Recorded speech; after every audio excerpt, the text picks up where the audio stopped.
کہ اپنی سرزمین کسی کے خلاف استعمال نہیں ہونے دیں گے. ان کی سرزمین استعمال ہو رہی ہے نہ صرف پاکستان کے خلاف, ایران کے خلاف بھی استعمال ہو رہی ہے, تاجکستان کے خلاف بھی استعمال ہو رہی ہے, ازبکستان تک جو ہے یہ اثرات پہنچ چکے ہیں. یہ ہم نہیں کہہ رہے. افغانستان کے اندر ہاسٹائل انٹیلیجنس ایجنسیز جو ہے ان کا گھر بنا ہوا ہے, مور دین 20, کیونکہ کچھ کم ہوئی, وہ پراکسیز کچھ نکل گئی. وہ کیوں نکلی وہ تو آپ سب جانتے ہیں, لیکن اب بھی مور دین 20 ہاسٹائل انٹیلیجنس ایجنسیز جو ہیں وہ کام کر رہی ہیں. داعش پنپتی جا رہی ہے, اس کے علاوہ القاعدہ جو ہے وہ پنپتی جا رہی ہے, دیگر جو تنظیمیں ہیں وہ منظم ہوتی جا رہی ہیں. عالمی سطح پر اس کا اعتراف ہو رہا ہے. اس پر ہم تفصیلاً بات کریں گے. اسلام آباد اسٹوڈیوز میں ہمارے ساتھ موجود ہیں الماس حیدر نقوی صاحب, بین الاقوامی امور کے ماہر ہیں, بہت شکریہ آپ کا. اون شرازی صاحب ہمارے ساتھ موجود ہیں, سینئر صحافی ہیں, تجزیہ کار ہیں. ہم دونوں حضرات کا بہت شکریہ. الماس حیدر نقوی صاحب, یہ ایک بہت لمبی کہانی ہے, ایک طویل داستان ہے. یہ تو ایک دو ہم نے ریفرنس صرف سامنے رکھیں کہ جس میں مسلمانوں اور بزرگ ایک شہری پر جو ہے بے رحمانہ تشدد کیا گیا ہے. اس سے پہلے بھی لوگوں کے گھروں میں پھلانگ کے RSS کے غنڈے تلواریں ہاتھ میں لیے قتل و غارت کر رہے ہیں, اور بہت ساری میڈیا رپورٹس نہیں ہو رہی, کیونکہ پتہ ہے وہاں پہ تو سوشل میڈیا پر بھی پابندی لگا دی گئی. جی بالکل ڈاکٹر صاحب, آپ نے جو تمہید باندھی ہے میں لفظ بلفظ اس سے ایگری کرتا ہوں. دیکھیے وہ جو سیکولر بھارت کی بات ہے وہ تو شاید ریٹرکس کے سے بھی اب تو نکل گئی ہے. ٹھیک ہے, بنیادی طور پہ بھارت ایک ہندو ریاست اس کو بنانے کی کوشش پہلے دن سے کی جا رہی ہے. ٹھیک ہے, جب آپ میجورٹیرین آئیڈیاز کو امپوز کریں گے کسی بھی اسٹیٹ کے اندر تو اس کے اندر جتنی بھی مائنورٹیز ہیں ان کے رائٹس جو ہیں وہ نگیٹ ہوں گے.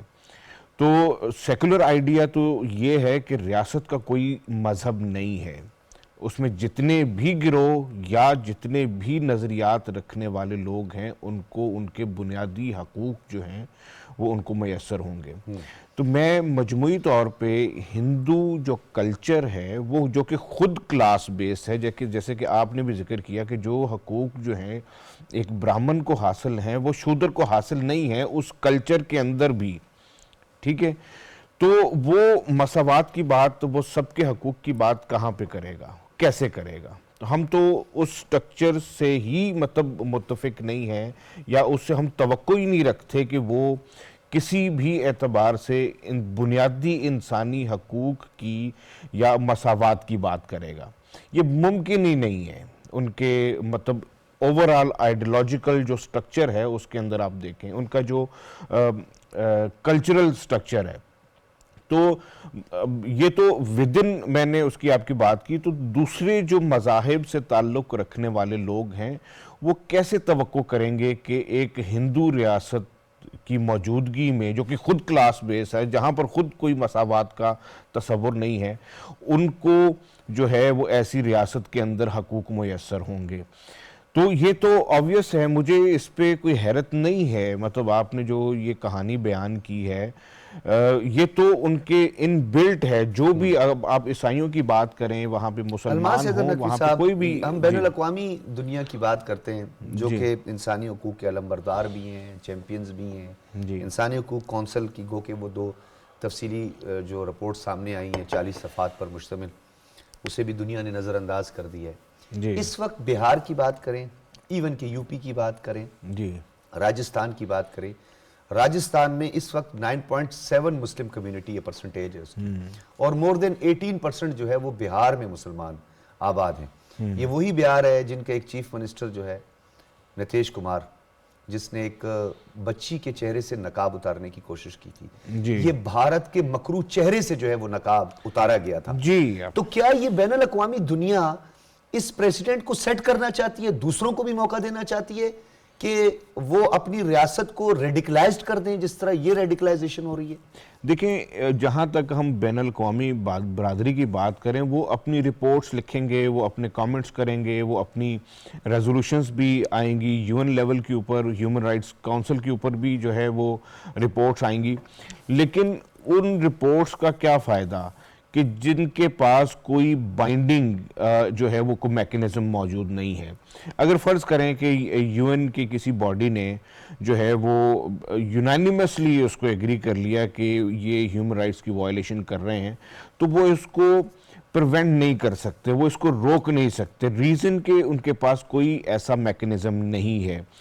میکسیمم یہ ہو سکتا ہے کہ ہاں جو انٹرنیشنل کانشیسنس ہے, یہ اس کے لیے میں سمجھتا ہوں کہ ایک المیہ ہے, ان کو ضرور یہ کنسیڈر کرنا چاہیے. ان کے اوپر سینکشنز جب تک امپوز نہیں ہوں گی, جو انڈینز جو پولیٹیکل ایلیٹ ہے یا جو وہاں کی جو کلچرل ایلیٹ ہے, اس کی بیہیویئر میں تبدیلی میں بالکل توقع نہیں کرتا. ٹھیک ہے, یہ جو آپ نے بات کی میجورٹیرین رول کی بات کی, یہ مودیٹیرین رول ہے, کیونکہ مودی جو ہے ہندوتوا کا راج ہے. اون شرازی صاحب, آر ایس ایس کے گنڈوں نے مسلمان شہری پر گائے کے گوشت کا الزام لگایا اور ساتھ میں اسے کہہ دیا کہ آپ بنگلہ دیشی شہری ہو. سٹیزن امینڈمنٹ ایکٹ جو ہے اس کو نافذ کر کے 15 لاکھ بنگالیوں کی پہلی شہریت معطل کر دی. وہاں پہ عثمان نامی نوجوان کو شہید کر دیا گیا جو ان کے نوجوانوں کی تحریک تھی. یہ سلسلہ ہندوستان کو کہاں تک لے جائے گا؟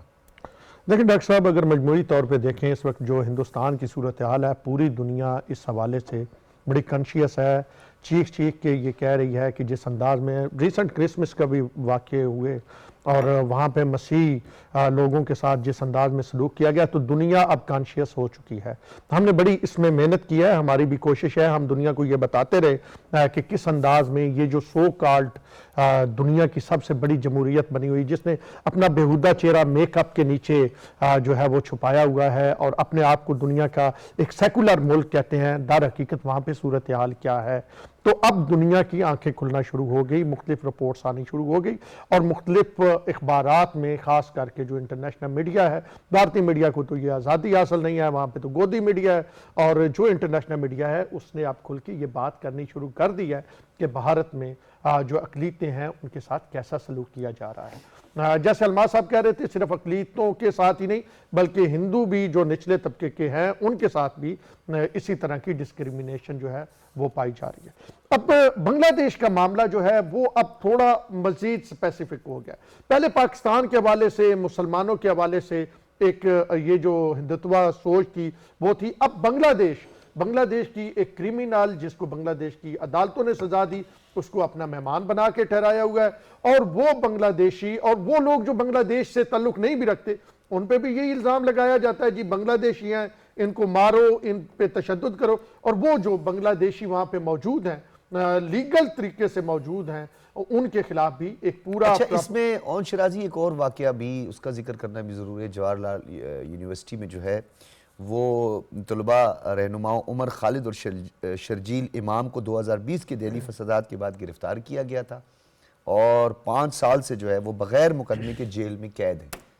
یہ ہے لا, بغیر مقدمے کی. جے این یو میں مسلسل پروٹیسٹ ہو رہے ہیں اور مودی مخالف جو نعرے لگائے گئے, مودی مرد آباد کے نعرے لگائے گئے, امیت شاہ کے حوالے سے جو نعرے لگائے گئے, اس سے پہلے بھی آپ نے دیکھا جب احتجاج وہاں پہ کیا جا رہا تھا کچھ برس پہلے, جب یہ کیسز ہوئے تو اس وقت بھارت کی مختلف بالی ووڈ کی جو ہے سیلیبریٹیز بھی وہاں پہ گئی اور پھر ان کے خلاف جو پروپیگنڈا کیا گیا. تو بھارت میں ایک تو بات طے شدہ ہے کہ ریشنل تھنکنگ ختم ہو گئی ہے. آپ بھی انڈین چینلز پہ جاتے ہیں, وہاں عقل کی بات انہیں کوئی سکھانے جاتے ہیں, میں بھی ادھر بیٹھتا ہوں انہیں کوئی بتاتا ہوں کہ عقل کی بات کیا ہے, لیکن وہاں پہ جو ان کا رسپانس ہوتا ہے یا جس انداز میں وہ بات کر رہے ہوتے ہیں, تو ایک تو طے شدہ چیز ہے کہ بھارت کا جو بھیانک چہرہ تھا وہ دنیا کے سامنے آنا شروع ہو گیا.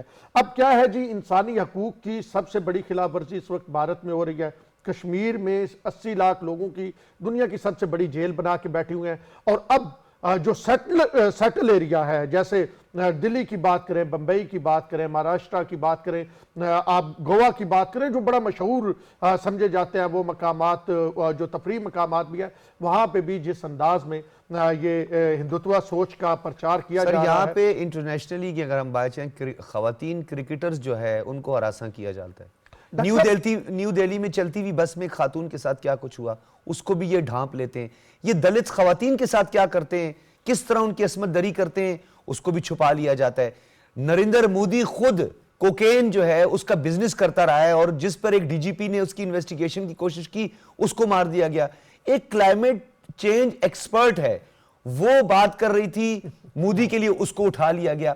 تو واقعات تو بہت سارے ہیں, لیکن اس مدے کو آگے کون لے کے جائے گا؟ اگر تو سمبولک اتھارٹیز ہیں, یو این ہے, اس کا کونسل ہے, انسانی حقوق کونسل ہے, سیکیورٹی کونسل ہے, اگر یہ سمبولک رول ہوگا تو پھر تو یہ میجورٹیرین رول جو ہے یہ ایکسپینڈ ہوگا, بڑھتا جائے گا. یہ تو دنیا کے لیے خطرہ بنتی جا رہی ہے ریاست. دیکھیں ڈاکٹر صاحب, ظلم جب حد سے بڑھتا ہے تو مٹ جاتا ہے. یہ طے شدہ ہے جس انداز میں بھارت نے بہت ظلم کر لیا, لاکھوں لوگوں کو کشمیر میں شہید کیا, اسی انداز میں اپنے جو اندر ملک کے اندر, یہ تو قابض فوج بیٹھی ہے نا, اپنے ملک کے اندر بھی انہوں نے جس انداز میں اقدامات کیے, جس انداز میں مختلف قسم کے قوانین, کالے قوانین لے کے آئے, اس کے بعد اب دنیا سمجھ رہی ہے. اب دنیا کو بھی میں یہ کہوں گا عقل آنی شروع ہو گئی ہے. میں اگین کہوں گا کہ اگر آپ Washington post, new York Times میں رپورٹس پڑھیں جن کو بار بار بھارت کا فارن آفس جو ہے وہ کہتا ہے کہ جی ہم اس کی تردید کرتے ہیں, خود ہندوستان ٹائمز کہہ رہے, دی ہندو کہہ رہے.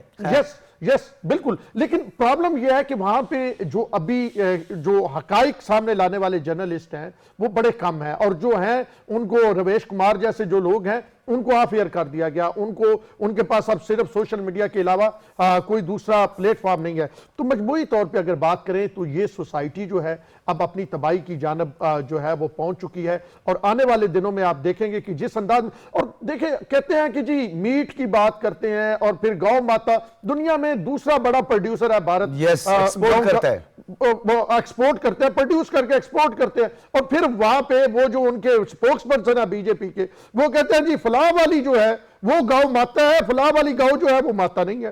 مطلب یہ ایک ان کی سوچ کی صورتحال ہے. اور اگر آپ دیکھیں ساری اس سینیریو, لیکن ہمارے پاس یہ خبر بھی ہے کہ امت شاہ کو اور جو ان کے دوسرے راج ناتھ سنگھ ہیں ان کو بہت زیادہ بیف پسند ہے.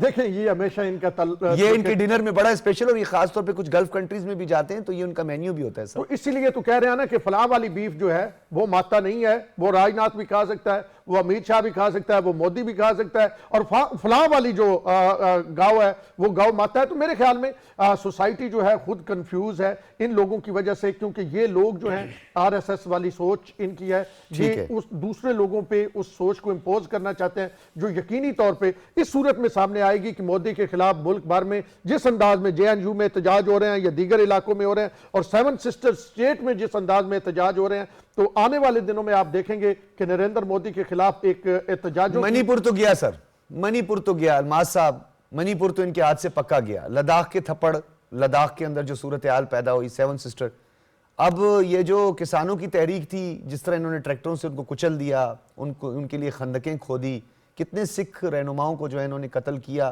ہندوستان کے اندر بھی ان پہ ٹریکٹر جو ہے وہ چڑھ دوڑے, کسانوں پر ٹریکٹر چڑھ دوڑے. تو اگر خالصہ بھی بن جاتا ہے, اسی طریقے سے نیکسل موومنٹ بھی جو ہے وہ بھی آگے بڑھ جاتی ہے, 7 سسٹر سٹیٹس بھی. تو میں پھر آج وہی بات دہراؤں گا کہ یہ رادھا صرف ممبئی میں ناچے گی, ان کے ہاتھ میں تو کچھ نہیں رہے گا اگر یہ وہ 2-4% وہ جو برامنز ہیں جن کو رہ کر کہتے ہیں وہ رول کریں گے, اکھنڈ بھارت پہ رول کریں گے. یہ جو بیوقوف بنایا جا رہا ہے لوگوں کو, یہ اس پر ذرا روشنی ڈالیں. سر دیکھیں, میں سمجھتا ہوں کہ سب سے بڑا جو بلنڈر مودی سے یا ہندو انتہا پسندوں سے ہوا ہے وہ جو پہلگام کو بنیاد بنا کر پاکستان کے اوپر جو آپریشن سندور, وہ تندور بن گیا بعد میں, تو وہ میں سمجھتا ہوں کہ سب سے بڑا بلنڈر ہوا ہے ان سے. اس کے بعد جو پاکستان نے مارکہ حق کے ذریعے جو ڈیمیج کیا ہے مودی کو, اور جس زور سے ان کو جواب دیا ہے, میں سمجھتا ہوں کہ انٹرنیشنل لیول کے اوپر انڈیا کا جو امیج ہے وہ بہت بری طرح متاثر ہوا ہے. وہ یونائٹڈ اسٹیٹ سے لے کر کے رشیا جو کہ ان کے کلوزسٹ ایلائی تھے, انہوں نے بھی پہلگام واقعے کی مذمت تو کی, جس کی پاکستان نے بھی مذمت کی, لیکن اس کو ایک جسٹیفائز کاز کے طور پہ ایکسیپٹ نہیں کیا کہ وہ پاکستان کے خلاف جو ہے ایگریشن کرے. تو ان کا جو انٹرنیشنل سٹیچر تھا وہ ہندوستان کو ایک ریجنل پاور اور ایک گریٹ پاور کے طور پہ اپنے آپ کو پروجیکٹ کرنا چاہ رہے تھے، وہ ان کی ایسپریشنز ہمارے مارکہ حق کے ذریعے آپ سمجھ لیں کہ وہ اچھا تو سر، وہ تو مارکہ خواب کا حق کے بعد جب یہ بپھرے ہیں، جی پھر انہوں نے ٹریسول نام کی ایک جوائنٹ ملٹری ایکسرسائزز کی راجستھان اور یہ سرکری کے ایریا میں.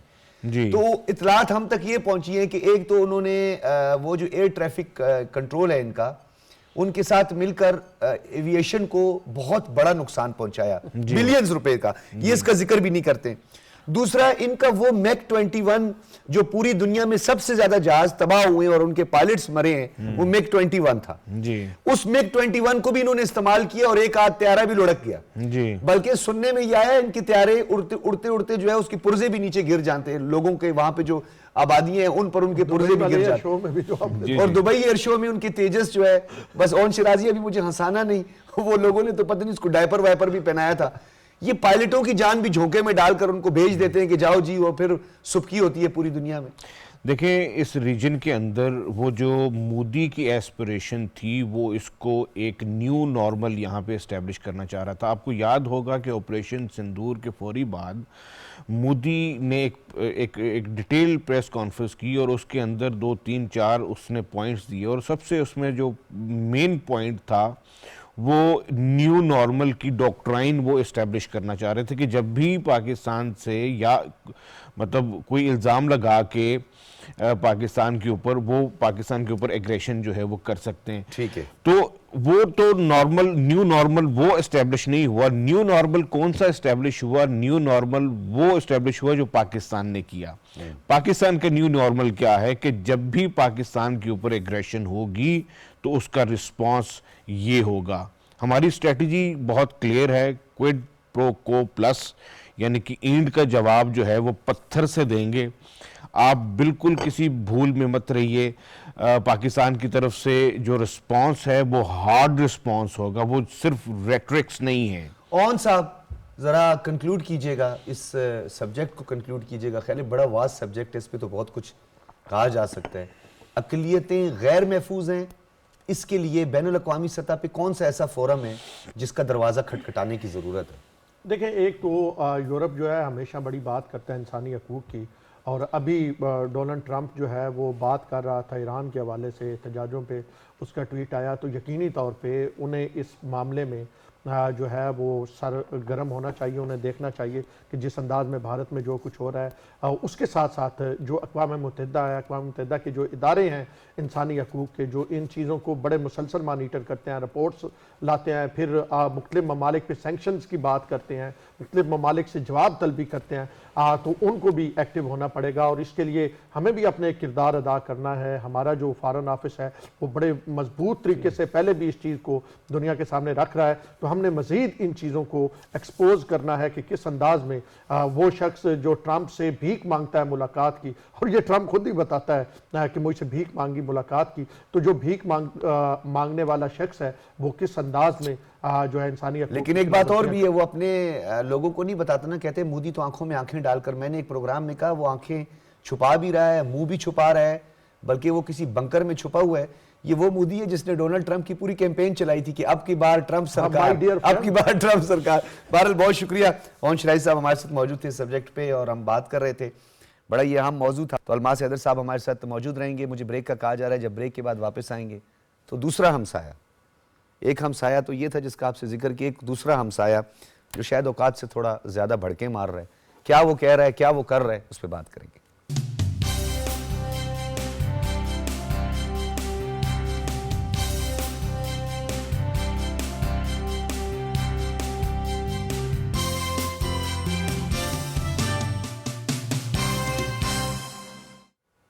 ویلکم بیک ناظرین. بات کریں گے پہلے تو ہم اپنے مشرقی ہمسایہ، مغربی ہمسایہ تو میں نے جیسے آپ کو کہا پہلے ماں جایا ہوتا ہے.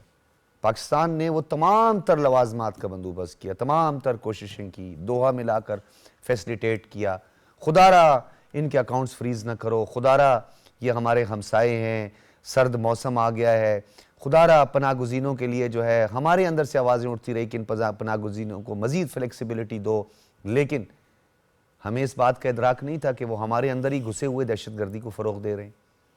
اور وہ جو ہمسایہ جس کو ہم ماں جایا سمجھتے تھے، جن کو ہم نے عزت دی، جن کو ہم نے پیار دیا، جو ہمارے اندر رچ بس گئے آ کر، وہی ہماری جڑوں کو کھوکھلا کرنا شروع کر دیا۔ دوحہ میں ایک معاہدہ ہوا جس کا مرکزی جو نقطہ تھا وہ بے معنی ہو گیا، اور وہ یہ تھا کہ افغانستان کی سرزمین پاکستان کے خلاف بالخصوص استعمال نہیں ہوگی۔ یہ ذبیح اللہ مجاہد نے اپنی پہلی پریس کانفرنس پہ بھی کہا، لیکن اس کے برعکس ہوا۔ ہیبت اللہ صاحب، آپ کی سرزمین تاجکستان کے خلاف بھی استعمال ہو رہی ہے، ازبکستان کے خلاف بھی استعمال ہو رہی ہے۔ ایران کہہ رہا ہے کہ جی ہمارے ہاں دہشت گردی کم ہو گئی ہے جب سے ہم نے ان پناہ گزینوں کو نکال دیا۔ تو اس کا مطلب بڑے واضح طور پر سامنے آ رہا ہے۔ پھر حالیہ جو بین الاقوامی جریدے کہہ رہے ہیں، انہوں نے بھی ان کو ایکسپوز کر دیا ہے۔ اب ایک غزنی کا علاقہ ہے، خیر جو پنشیریوں کے ساتھ جو کچھ ہی کرتے رہے یا جو صورتحال اندر ہے، وہ جو ان کا اپنا جو ایتھنک ایشو ہے اس پہ ہم بعد میں بات کریں گے، لیکن غزنی کا علاقہ، وہاں کے مقامی جو کسان ہیں ان کی زمینوں پہ یہ رجیم اب قبضہ کر رہی ہے، ناجائز قبضہ کر رہی ہے اور اس کو اپنی زمین قرار دے رہی ہے۔ اور طالبان نے اس حوالے سے ٹرانسپورٹ ٹرمینل کی تعمیر کے بہانے لوگوں کی زمینیں قبضے میں لینا شروع کر دی ہے۔ حج صبح سے گفتگو کرتے ہوئے مقامی لوگوں نے کہا کہ یہ زمینیں صدیوں سے مقامی خاندانوں کی ملکیت رہی ہے۔ سرکاری دستاویزات جمع کروانے کے باوجود طالبان حکام نے کوئی قانونی جائزہ نہیں لیا۔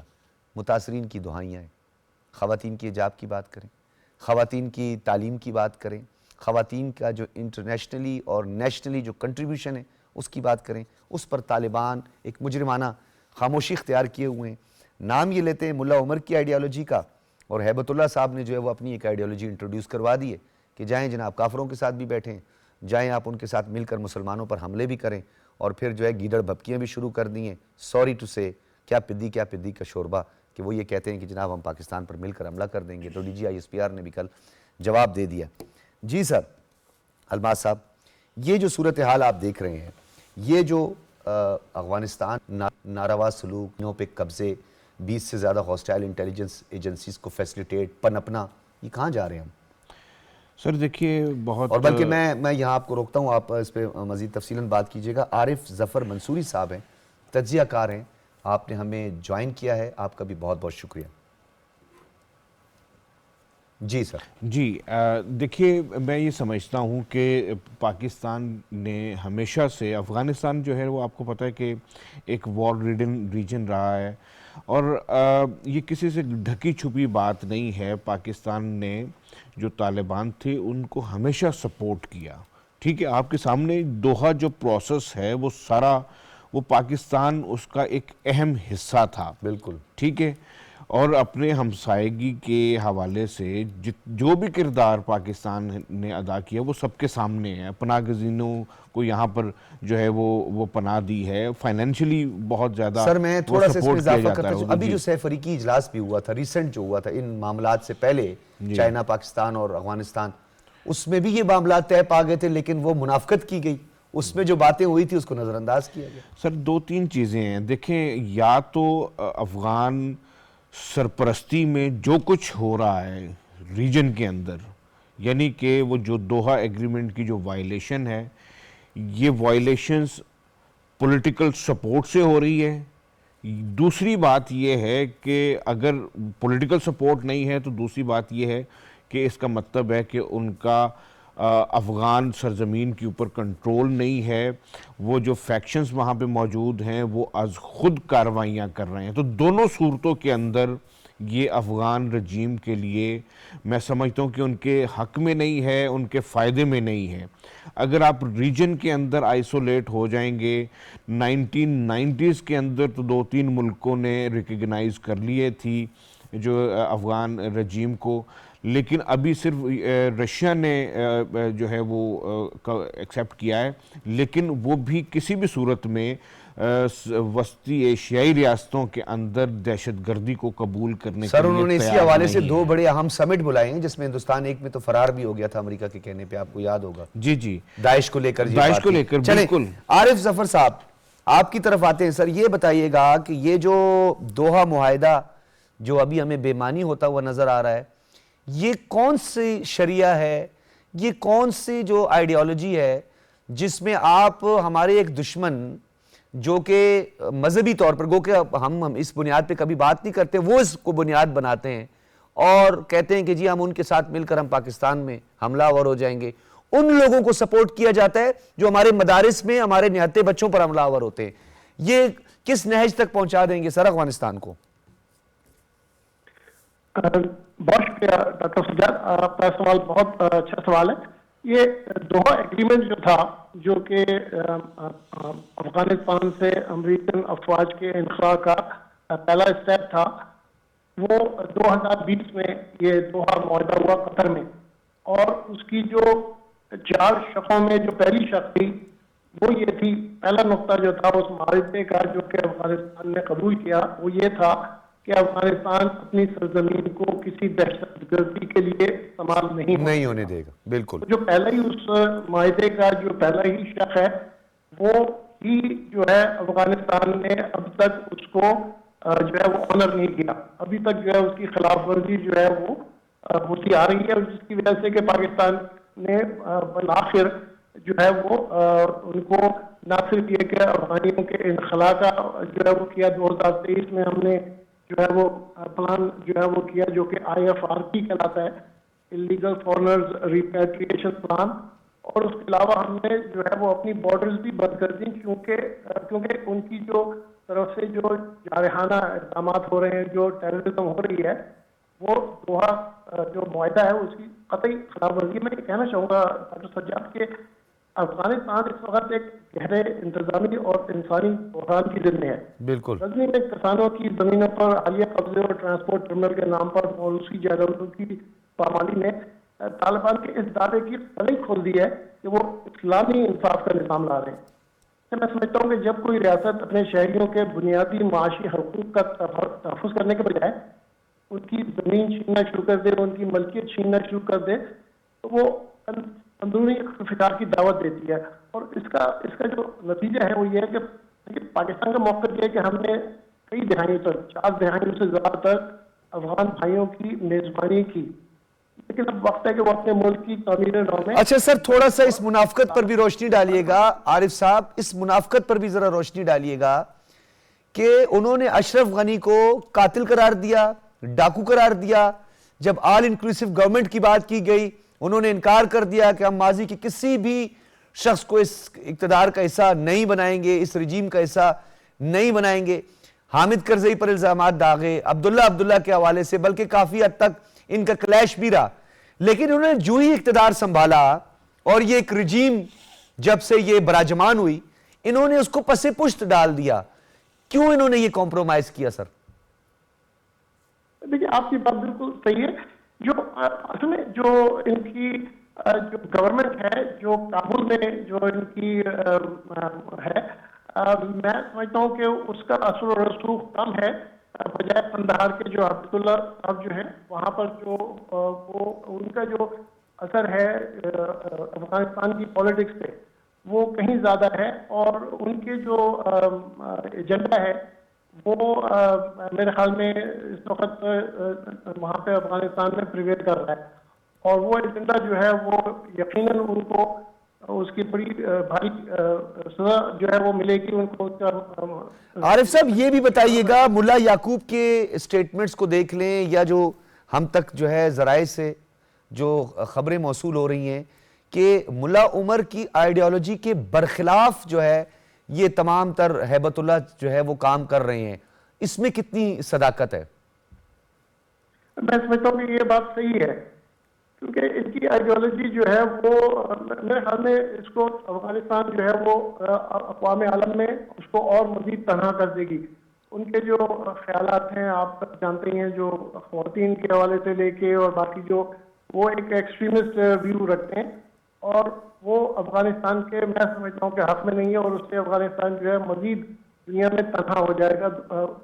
آلریڈی جو ہے وہ افغانستان کو بہت مشکل سے کہیں سے سپورٹ مل رہی ہے، اور افغانستان کو یہ بھی سمجھنا چاہیے کہ اس کو اپنے دوستوں میں اور دشمنوں میں تمیز کرنی چاہیے. افغانستان کی حالیہ جو یہ ٹیررزم کا سپورٹ ہے، جس طرح ابھی انہوں نے بھی کہا کہ یہ نہیں پتا کہ وہ اس کو کنٹرول نہیں کر پا رہے یا جان بوجھ کے کوئی پولیٹیکل ریزن کی وجہ سے یہ اپنا جو ٹیررزم جو وہاں پہ 20 کے قریب گروپس ہیں ٹیررسٹ جن کو وہ انہوں نے کھلی چھٹی دے رکھی ہے کہ وہ پاکستان پہ حملہ کریں، اور انہی وجوہات کی بنا پہ ایران نے بھی اور تاجکستان نے بھی ان کے ساتھ اپنے تعلقات جو ہیں وہ مطلب وہ ان میں جو ہے وہ تناؤ آیا ہے. ٹھیک ہے. تو یہ جو ان کا یہ کنٹرول نہ کر پانے کا جو سبب ہے اس کا نہیں مجھے پتا کہ وہ کیوں نہیں کر پا رہے.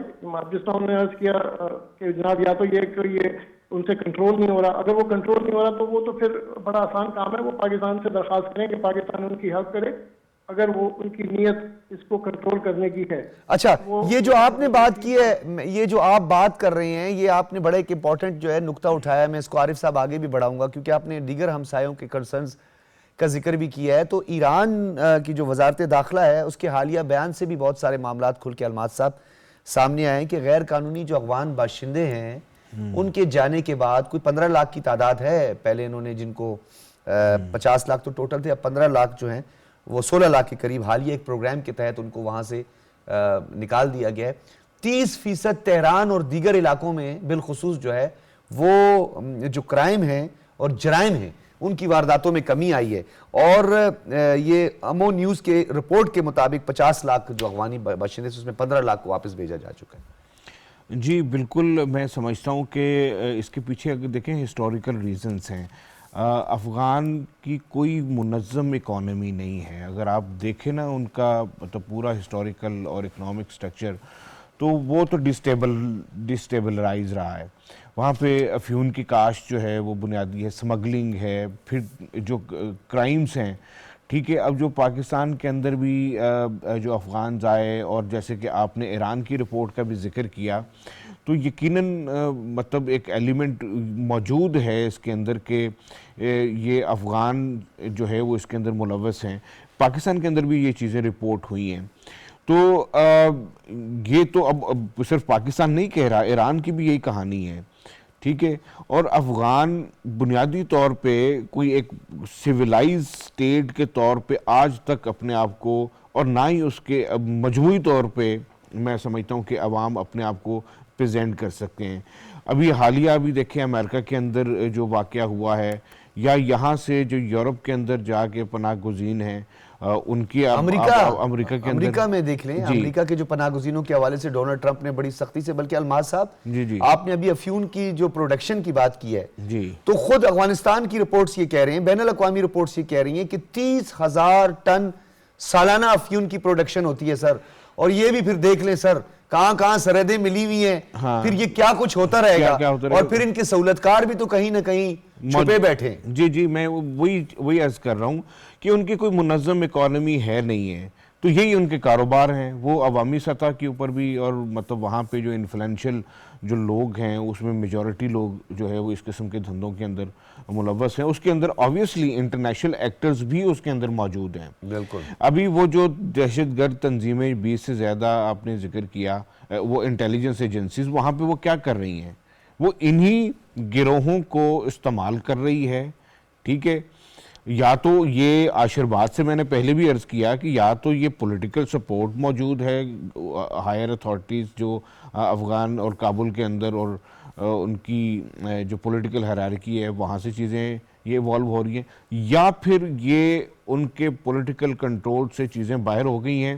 اور اس کے لیے جیسے انہوں نے ذکر کیا کہ پاکستان سے درخواست کریں گے تاکہ، یا انٹرنیشنل کمیونٹی کو اس کے اندر انوالو کریں گے. دیکھیں جی ہم تو ان کو کنٹرول کرنا چاہتے ہیں لیکن یہ ہمارے کنٹرول سے باہر ہے، یا تو پھر اس کے اوپر آ جائیں.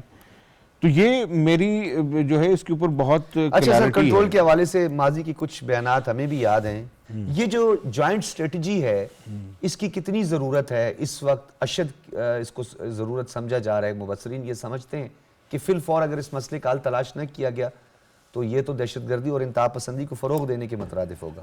بالکل، میں سمجھتا ہوں کہ یہ ایک ملک کا مسئلہ نہیں ہے، اس کی کراس بارڈر جو ہے وہ لنکیجز موجود ہیں. جب تک ہم ایک ریجنل جو ہے وہ میکنزم ڈیولپ نہیں کریں گے. بائی دا وے جو شنگھائی تعاون تنظیم کا ایک سٹرکچر موجود ہے، ریجنل اینٹی ٹیررسٹ سٹرکچر، اس وقت پاکستان کے پاس اس کی چیئر بھی ہے. تو میں سمجھتا ہوں کہ یہ پلیٹ فارم بہت مؤثر ہو سکتا ہے امنگ دا ریجنل پلیئرز، کہ جتنے بھی ریجنل پلیئرز ہیں وہ اس میں اپنی جو انٹیلیجنس ہے، جو اپنی کوآرڈینیشن ہے، جو انفارمیشن شیئرنگ ہے وہ کریں. اور میری اطلاعات کے مطابق یہ ریٹس جو ہے وہ کافی ایفیکٹولی یہ کام کرتا ہے. ایک مطلب 200 یا 300 سے زیادہ دہشت گردی کے واقعات جو ہیں وہ روکے گئے ہیں پرائر انفارمیشن شیئرنگ سے. تو یہ ایک میکینزم آلریڈی موجود ہے، اس کو ہمیں یوٹیلائز کرنا چاہیے. اس کے اندر سینٹرل ایشینز بھی موجود ہیں، رشیا بھی ہے، چائنا بھی ہے، ایران بھی اس کا حصہ ہے، پاکستان بھی اس کا حصہ ہے. اچھا، میں عارف ظفر صاحب آپ کی طرف آؤں گا. یہ بتائیے گا سر، یہ جو ایران اور اسرائیل کا جو حالیہ کشیدگی تھی، اس کے بعد بہت ساری چیزیں سامنے آئی، کس طریقے سے جاسوسی میں لوگ ملوث پائے گئے. روزانہ کی بنیاد پر ایران 400 لوگوں کو بے دخل کر رہا ہے اور ان کو سرحد پار روانہ کیا جا رہا ہے. یہ تمام ہمسائے جو ہیں ان کے لیے ایک خطرہ بن گیا. کیا کوئی ہمیں ایک جوائنٹ اسٹریٹجی بنانی پڑے گی اس کے لیے؟ کیا یہ تجویز بھی کچھ عالمی مبصرین کی سامنے آئی ہے؟ یہ ٹھیک ہے؟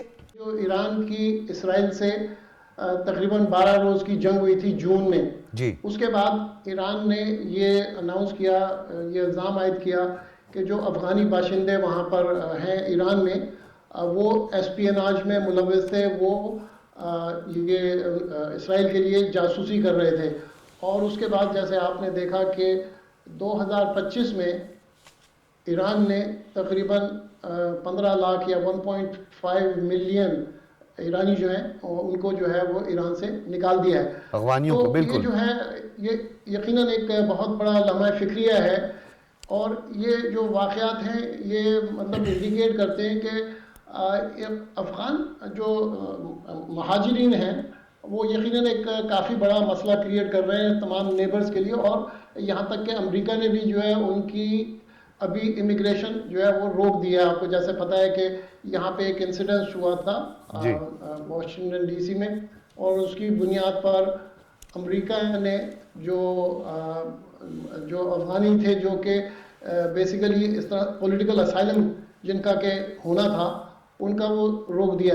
تو یہ جو صورتحال ہے حسین تشویشناک ہے، اور میرے خیال میں اچھا، میں سر آپ کی موجودگی کا فائدہ اٹھاتے ہوئے عارف صاحب تاریخ کے تناظر میں اگر تھوڑی سی اس پہ ہم روشنی ڈال دیں کہ ہمارا ایشو افغانستان کے یا افغانیوں کے ساتھ نہیں ہے. ہم ان سے محبت کرتے ہیں. وہ شرعی اعتبار سے اگر ہم بات کریں، کلچر کے حساب سے ہماری بات کریں، ہمارے ایک دوسرے کے ساتھ ریلیشنز ہیں، رشتہ داریاں بھی ہیں سرحد پہ لوگوں کی. ہم اس رجیم کی بات کر رہے ہیں جو افغانستان اور پاکستان کے درمیان ایک بہت بڑی دراڑ پیدا کر رہی ہے. اس کو سر ذرا تاریخ کے تناظر میں بتائیے سر. دیکھیں، آپ نے بالکل صحیح فرمایا. ہمیں افغانیوں سے جو ہے وہ یقیناً کوئی مسئلہ نہیں ہے، وہ ہمارے بھائی ہیں.